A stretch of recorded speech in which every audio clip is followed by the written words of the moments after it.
20h à Abidjan. Madame, Monsieur, bonsoir. Tout de suite, les titres. Le chef de l'État à New York pour la 72e Assemblée générale de l'ONU.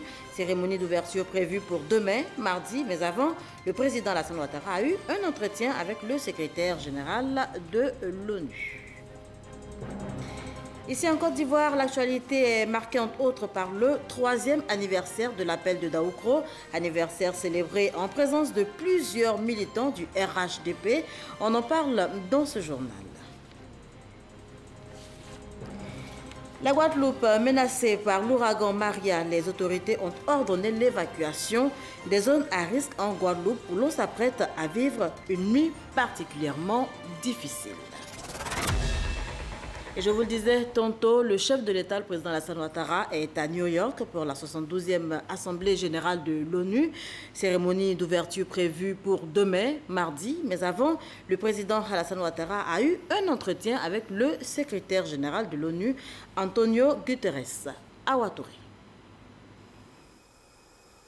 Le président de la République, Alassane Ouattara, qu'accompagnait son épouse Dominique Ouattara, est arrivé à l'aéroport international Newark Liberty dans le New Jersey. Le chef de l'État va prendre part à la 72e Assemblée générale des Nations unies qui s'ouvre ce mardi à New York et le président Alassane Ouattara devrait prononcer son discours à la tribune des Nations unies le mercredi 20 septembre autour du thème « Priorité à l'être humain, paix et vie décente pour tous sur une planète préservée ». L'occasion aussi de présenter la vision de la Côte d'Ivoire, une vision que le président de la République n'a pas manqué de partager avec le secrétaire général de l'ONU, Antonio Guterres, qu'il a reçu 4 heures seulement après son arrivée à New York. Le secrétaire général Antonio Guterres a bien voulu nous recevoir immédiatement. Vous savez, nous étions en visite officielle dans son pays natal, au Portugal, en début de semaine. Et donc, c'est une occasion de lui donner des nouvelles. Mais également, surtout, de lui dire qu'avec l'entrée de la Côte d'Ivoire comme membre non permanent au Conseil de sécurité, c'est une fierté pour les Ivoiriens. Et que nous apporterons notre expérience de pays qui a été en crise, qui est sorti de crise, et comment nous avons réussi à reprendre les choses en main, de sorte que les troupes de l'ONU aient quitté la Côte d'Ivoire et que le pays continue d'être en paix et en sécurité. Je suis venu aussi le féliciter parce que c'est un ami. Quand il était au commissariat aux réfugiés, il a beaucoup soutenu la Côte d'Ivoire.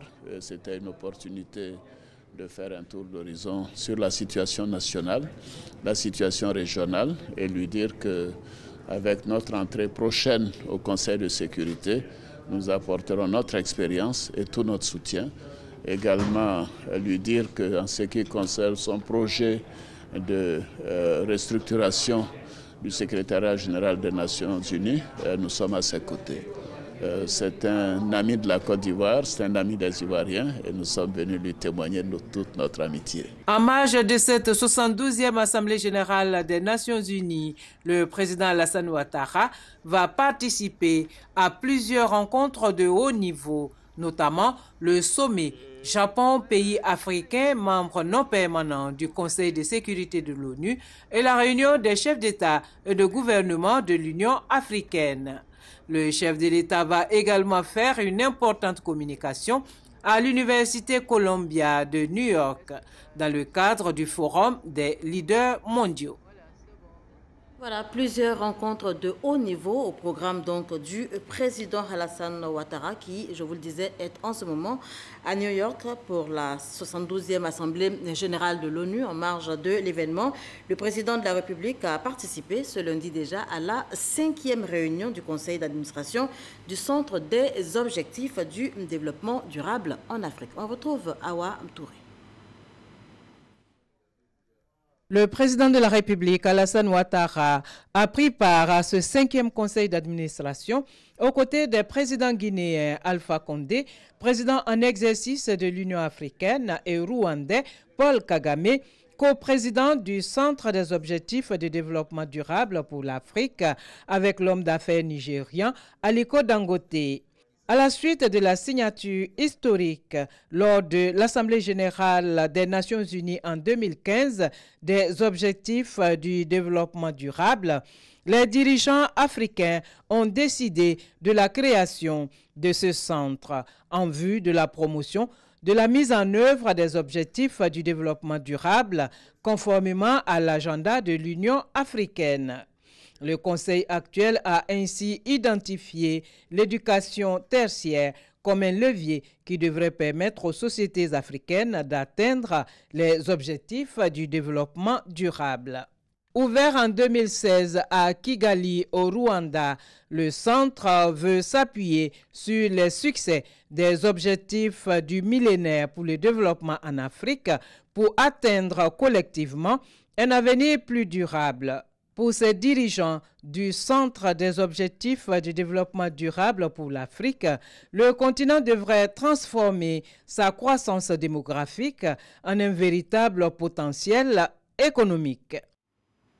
Ici, en Côte d'Ivoire, l'actualité est marquée par le 3e anniversaire de l'appel de Daoukro. Anniversaire célébré sur place à Daoukro en présence de plusieurs militants du RHDP. Notez que le président Henri Konan Bédié a appelé au rassemblement autour de ce groupement politique. Michel Digré pour faire le point. La famille des oufouettistes, par la cérémonie de ce jour, a décidé de raviver dans nos consciences le souvenir de l'appel de Daoukro que tous nous considérons comme un événement historique capital. Pour ce devoir de mémoire, le PDCI-RDA a battu le rappel de ses troupes. Les militantes et militants n'ont pas voulu se faire raconter ce 3e anniversaire de l'appel de Daoukro. Un hommage a été rendu à celui qui l'a lancé le 17 septembre 2014, Henri Konan Bédié.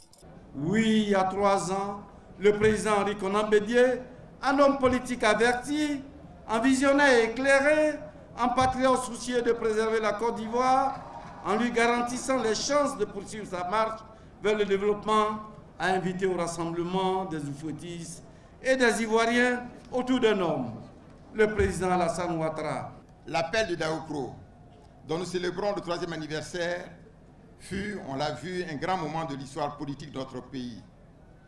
Ce fut à la vérité un appel de la sagesse, un appel de la raison, lancé par un grand homme d'État, le président Aimé Henri Konan Bédié, notamment dans la perspective de l'élection présidentielle de 2015. Aux côtés du PDCI-RDA, les autres partis de l'Alliance des oufouettistes, dont le Rassemblement des Républicains. Il est en effet important de montrer à la nation entière que nous, les oufouettistes, pour paraphraser le président Alassane Ouattara lors de son discours de clôture de notre congrès dimanche dernier, nous sommes ensemble. Nous sommes ensemble. Nous sommes ensemble. Le président Houphouët-Boigny nous a légué une grande famille, unie dans un pays de paix. Nous avons tous le devoir de léguer à minima cet héritage aux générations futures. Nous faisons confiance sur le président Henri Konan Bédié. Nous faisons confiance au président Alassane Ouattara. Ensemble, nous vous faisons confiance pour consolider davantage cette paix indispensable au rayonnement de la Côte d'Ivoire. Être ensemble pour affronter les défis du futur, un appel réitéré par Henri Konan Bédié. Chacun sait qu'il est désormais impossible à une seule formation politique, si puissante soit-elle, de gérer notre pays. C'est la raison pour laquelle nous devons, au niveau de notre alliance, nous accepter les uns et les autres et trouver entre nous les moyens de gérer ensemble la Côte d'Ivoire.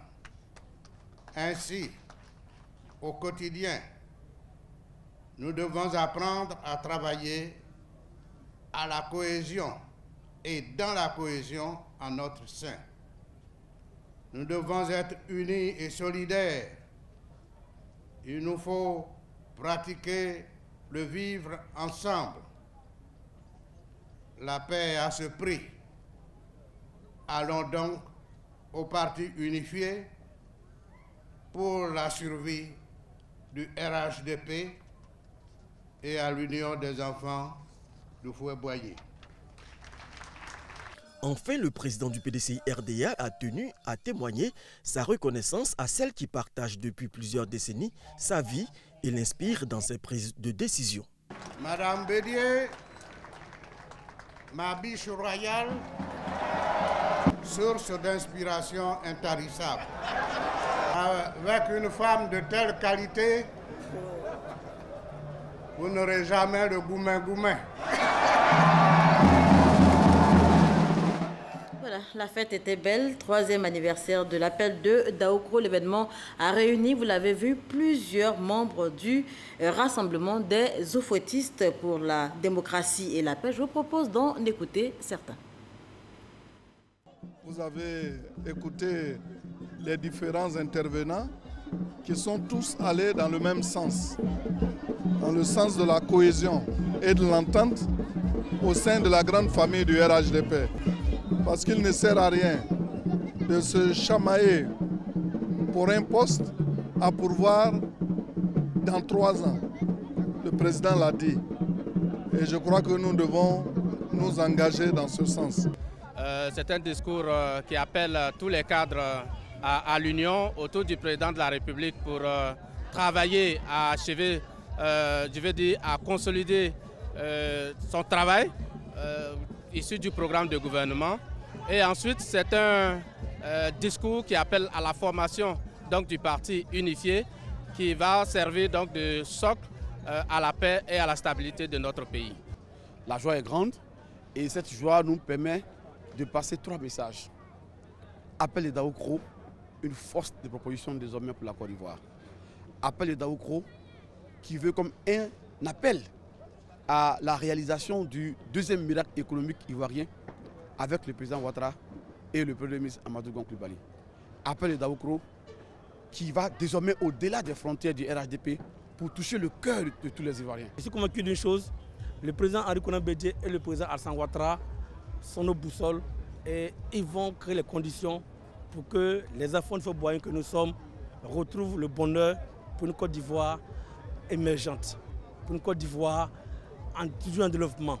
C'est le plus important. En tant que président des enseignants du RHDP, nous allons jouer notre part pour faire en sorte que le parti unifié qui va être créé, les enseignants jouent, n'est-ce pas, leur parti. Et je suis vraiment très heureux en sortant d'ici. Et toutes les inquiétudes, n'est-ce pas, qui étaient les miennes, n'est-ce pas, sont tombées à partir d'aujourd'hui. Il y a eu trop de déclarations autour donc, de l'appel de Daoukro, il y a eu trop de remous, comme il a dit. Et aujourd'hui, nous devons taire vraiment tout ce que nous avons à nos cœurs pour que nous écoutions et le président Henri Konan Bédié et le président Alassane Ouattara qui savent où ils nous amènent et qui savent vraiment quel sera le terminus vraiment de ce que nous avons commencé ensemble depuis 2010. Ici à Abidjan, du mouvement aujourd'hui, lundi, dans la commune de Cocody, la circulation a été quelque peu perturbée au niveau donc, de l'école de police et à la Riviera 2. La raison, une manifestation d'étudiants contre les frais annexes aux scolarités, manifestation contenue par la police. C'est ce que nous dit Abou Sanogo. La circulation perturbée ce matin sur l'axe Cocody-Riviera 2. Des véhicules obligés de faire demi-tour, d'autres contraints à la déviation au niveau du feu tricolore. Aucune circulation sur l'axe passant devant l'école nationale de police en face de l'université Félix Houphouët-Boigny. Des agents de police s'attellent à dégager les barrages érigés par des étudiants qui avaient voulu tenir une marche contre les frais annexes d'inscription. Des cargos de la police sont bien stationnés. À la Riviera 2, la circulation est bien fluide, mais sous surveillance policière. Les populations vaquent à leurs occupations. 12h15, retour devant l'école nationale de police. Ici, la circulation est bien normale et la police veille au grain. Un impressionnant déploiement de la police a réussi à contenir le mouvement des étudiants à la cité Mermoz de Cocody, malgré les jets de pierre. Ces étudiants décident de libérer leurs chambres. Le calme est revenu sur l'ensemble de la commune de Cocody. Des élèves et étudiants également dans les rues, une marche plutôt pacifique à Daloa, en tout cas pour dénoncer également les frais supplémentaires imputés aux parents d'élèves. Konaté Ngana. Les cours ont été perturbés ce lundi dans plusieurs établissements publics de Daloa. Les élèves et les étudiants ont manifesté pour dénoncer les frais supplémentaires appliqués par les comités de gestion COGES dans certains établissements. Recevant les manifestants dans son bureau, le directeur régional de l'éducation nationale de Daloa n'a pas manqué de leur prodiguer de sages conseils. Je vous invite à la retenue. Attention à ce que vous faites. Ce n'est pas quand tous les parents sont fâchés avec vous là que vous êtes heureux, non. Quand vous faites sortir les enfants du primaire, du secondaire, ne pensez pas que les parents sont heureux. Nous avons échangé longuement avec M. Ledren. Il nous a rassurés, il a pris acte de tout ce que nous avons posé comme problème et il nous a rassuré de transmettre ces informations à Madame la ministre. En attendant l'intervention de l'autorité compétente, les inscriptions physiques tournent au ralenti dans plusieurs établissements de la ville de Daloa. Et face à ces perturbations enregistrées en ce début d'année scolaire, les parents d'élèves sont montés au créneau ce lundi. Ils appellent au calme. Au moment où l'année scolaire 2017-2018 démarre avec de grandes lueurs d'espoir et que les parents d'élèves s'attellent à inscrire leurs enfants, nous constatons des manifestations d'étudiants membres de la FESI relativement à des hausses des frais d'inscription dans les lycées et collèges. Ces manifestations ont causé de nombreux dégâts matériels et corporels. Des arrestations de poursuites d'étudiants nous ont été signalées, ce que nous allons vérifier. Le collectif de l'association des parents d'élèves et étudiants de Côte d'Ivoire s'est dit très préoccupé par la situation. C'est le lieu de rappeler à tous que l'école n'est pas un champ de bataille. À nos enfants, membres de la FESI, nous voulons dire de ne pas se tromper de combat, car leur place se trouve dans les amphithéâtres. Les problèmes qui justifient leurs manifestations ne relèvent pas de leurs compétences. Ce sont les parents d'élèves qui, en toute indépendance, après une assemblée générale, décident de l'opportunité et du montant des cotisations par le COGES. C'est pourquoi nous les appelons au calme et à la retenue. C'est pour nous l'occasion, en tant que parents d'élèves, de les réinviter à nous confier, comme il est de coutume, leurs préoccupations. Plus de la moitié du grand marché de la commune d'Abobo, ravagé par des flammes dans la nuit d'hier à aujourd'hui. Le feu s'est déclenché aux environs de 20 heures. Pas de perte en vie humaine, mais de nombreux dégâts matériels. Mamadou Kouassi. Des flammes et des larmes pendant toute la nuit pour ces milliers de commerçants du grand marché d'Abobo. Face à la violence des flammes qui ravagent le magasin contenant des marchandises, des personnes s'évertuent à sauver quelques articles. Ce frigo, mon frère, est brûlé. Tout est brûlé. On veut les produits cosmétiques, plus les quincailleries, tout s'est brûlé. On ne sait même plus quoi faire. C'est aux environs de 20 h ce dimanche que le feu s'est signalé au grand marché d'Abobo. J'étais assise à pied, voir en bas du marché, ça s'allume d'abord, pri. Et dit, ça là, c'est pas feu. Et un coup, on voit là-haut, il y a fumée. Fumée sort, mais le feu n'est pas encore sorti. Et j'ai pris mon téléphone, ceux que je pouvais appeler. Je les ai appelés, il y a eu le grand marché en train de prendre feu. Venez, on va s'aider. Après la prière de 19h, ça s'est passé. Les gardiens disent c'est courant. Parce qu'on est venu trouver les gardiens, ils ont été arrêtés, on dit à quoi c'était passé, comment ils disent c'est courant qui a fait masse. Quelques volontaires s'engagent à circonscrire les flammes. Quand nous avons appris que le marché a pris feu, avant l'intervention des sapeurs-pompiers, nous avons décidé de venir tenir main forte à nos mamans. Les efforts des jeunes sont appuyés par les sapeurs-pompiers militaires, mais leur intervention connaît quelques difficultés.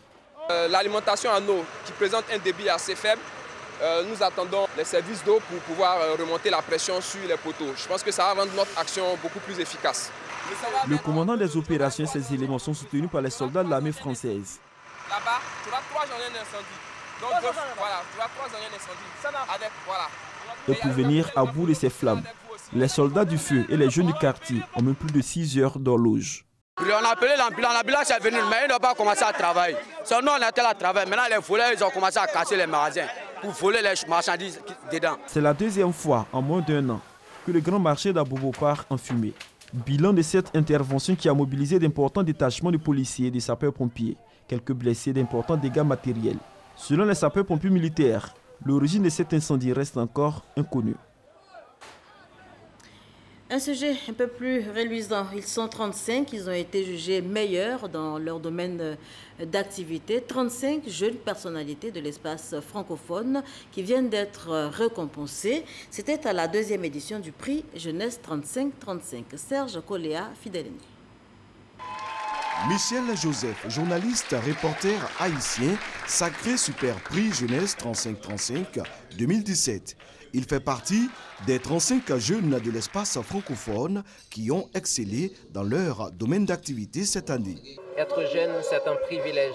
Donc, je dis aux jeunes de continuer à faire des efforts, oser autant qu'ils peuvent, comme moi j'ai osé. Et voilà jusqu'où je suis aujourd'hui. Pour les initiateurs, il s'agit de célébrer l'excellence et le mérite de la jeunesse francophone et amener cette jeunesse à croire en ses potentialités. Effectivement, il y a une jeunesse qui a besoin de modèles. Et donc, ce que nous avons décidé, c'est de pouvoir hisser certaines de ces personnes, ces personnalités jeunes-là qui bougent, de pouvoir les hérisser en termes de modèles et de dire, voilà des jeunes qui ont des contributions exceptionnelles. Vous pouvez vous inspirer de ce qu'elles font et pouvoir, vous, à votre tour, impacter et changer vos communautés. Les lauréats du prix Jeunesse 35-35 promettent redoubler d'efforts pour mériter ces prix. L'inspecteur général d'État a encouragé ces jeunes tout en leur demandant de redoubler d'ardeur. Il faut que la jeunesse ivoirienne tourne le dos à un certain nombre de mots qui ne font pas plaisir, qui ne sont pas bien pour notre société et qu'on ait une jeunesse qui travaille, une jeunesse qui est sérieuse, une jeunesse qui prend à cœur le développement de la Côte d'Ivoire. Le prix Jeunesse 35-35 est à sa 2e édition cette année. Plus de 400 jeunes âgés de moins de 35 ans ont postulé pour 35 prix. De la joie également pour plusieurs jeunes de Sassandra dans la région de Boclé, des jeunes qui viennent de recevoir également des chèques, ceux pour le financement de leurs projets. C'est une initiative du ministère de l'Intérieur de l'Italie. Objectif, lutter contre l'immigration illégale. On retrouve Konaté Ngana.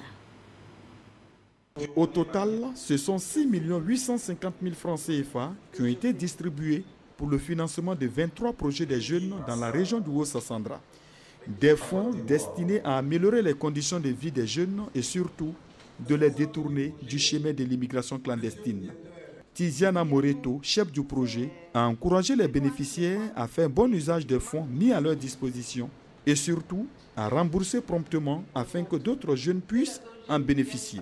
Vous êtes les premiers bénéficiaires de ces chèques et vous êtes désormais les ambassadrices, les ambassadeurs du projet Fasoka Fissa. Vous êtes les symboles d'une Côte d'Ivoire qui va gagner, qui va bénéficier.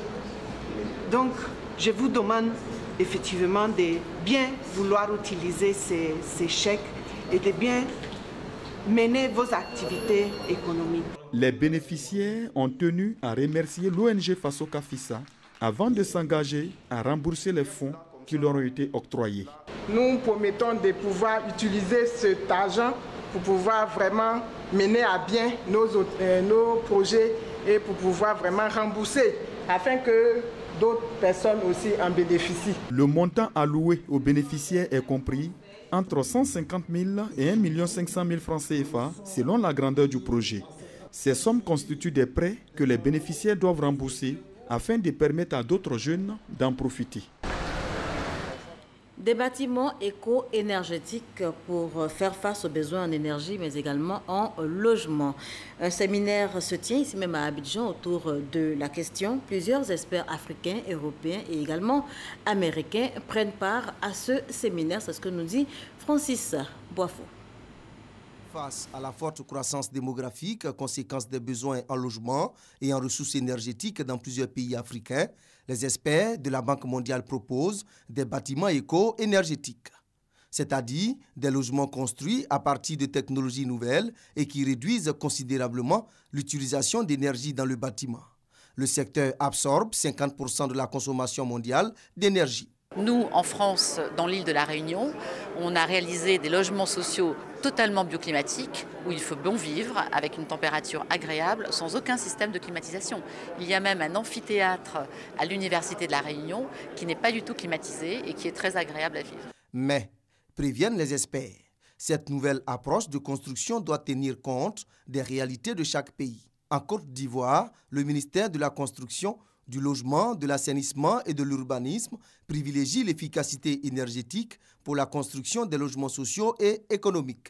Les approches économes en énergie du secteur de la construction ne doivent pas perdre de vue la nécessité de rendre ces bâtiments abordables. Le défi consiste à rechercher des solutions peu coûteuses et adaptées au contexte. Comment concilier performances techniques et architecturales? Quelles exigences pour mettre en œuvre une réglementation thermique? Comment produire des bâtiments durables et abordables? Comment construire des quartiers et villes éco-énergétiques? Pendant 2 jours, les participants vont apporter des solutions à ces préoccupations pour le bonheur des populations africaines. L'objectif principal reste la lutte contre le changement climatique et les problèmes liés à l'urbanisation. La commune de Yopougon fait sa toilette. Le conseil municipal libère et aménage les espaces publics occupés de façon anarchique, histoire de donner fière allure à la cité. L'opération a été lancée récemment. La cérémonie de lancement a été suivie pour vous par Frédéric Oulaï et Patricia Oumou-Etia.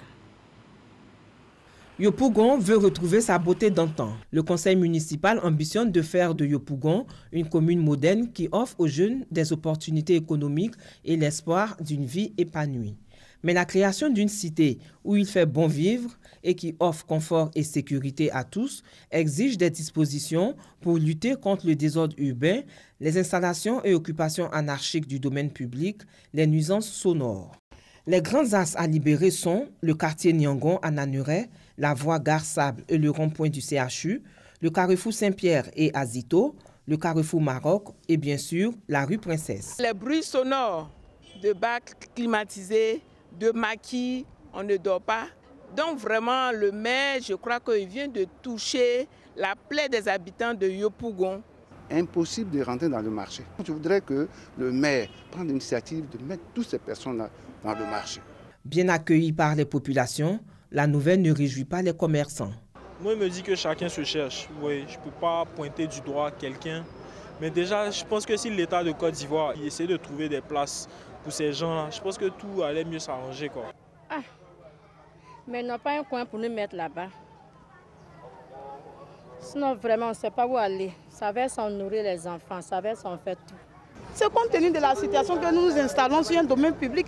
Et c'est ce que nous faisons, que nous prenons pour nous occuper de nos enfants. Pour le premier magistrat de la commune, le but de ce conseil est d'échanger avec les riverains qui ne cessent de se plaindre face à ces nuisances afin de prendre des décisions fermes. Depuis notre arrivée à la tête de cette commune, nous n'avons jamais délivré une autorisation d'occuper le domaine public. Ça devient un problème et personnellement, en tant qu'autorité, je me sens quelquefois humilié parce que l'incivisme a atteint un niveau inacceptable. Nous sommes en train de mettre en place les moyens aussi bien matériels que humains pour faire face à cette opération. Toujours selon Gilbert Kafana Kone, l'opération commune propre affiche un objectif clair. La reprise en main par l'autorité des parkings et espaces verts des cités Sogefia et Sikoji de Yopougon. On parle intempéries à présent et c'est en image après le passage il y a une dizaine de jours de Irma à Saint-Martin et à Saint-Barthélemy. La Guadeloupe s'apprête à vivre une nuit particulièrement difficile, menacée par l'ouragan Maria. Les autorités ont ordonné l'évacuation des zones à risque en Guadeloupe. La Guadeloupe placée donc en alerte rouge. Notez que la Martinique est passée, elle, en alerte violette cyclonique ce lundi. C'est le plus haut niveau. Du sport pour terminer, et pour cela on se rend à Diokwe, c'est dans l'ouest de la Côte d'Ivoire, où s'est tenu dans le mois d'août dernier le tournoi doté du trophée Dominique Ouattara, tournoi qui a connu son apothéose le samedi dernier. Les temps forts avec Arsène Kouassi et Salif Ouattara. Le tournoi de football doté du trophée Dominique Ouattara dans la localité de Diokwe a connu son couronnement. À l'issue des manches éliminatoires, l'équipe d'espoir de Guezon et de Fenangolo FC, toutes deux finalistes de l'édition précédente, se retrouvent à nouveau en finale. Sous fond de confirmation pour espoir de Guezon, en blanc et bleu, ou de revanche pour Fenangolo FC. Après le coup d'envoi donné par le parrain Ibrahim Doumbia, les deux formations se tiennent sur l'ensemble de la rencontre jusqu'au terme du temps réglementaire. Il a fallu recourir aux séances des tirs au but pour connaître l'issue de la partie.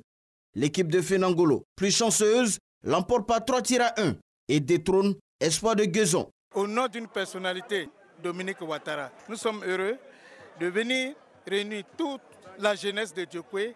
Notons que le tournoi Dominique Ouattara à Diokwe a enregistré la participation de 12 villages de la circonscription. Chacune des équipes est répartie avec un jeu de maillot plus un ballon. Et c'est la fin de votre journal. Merci de l'avoir suivi. On se retrouve demain, même heure.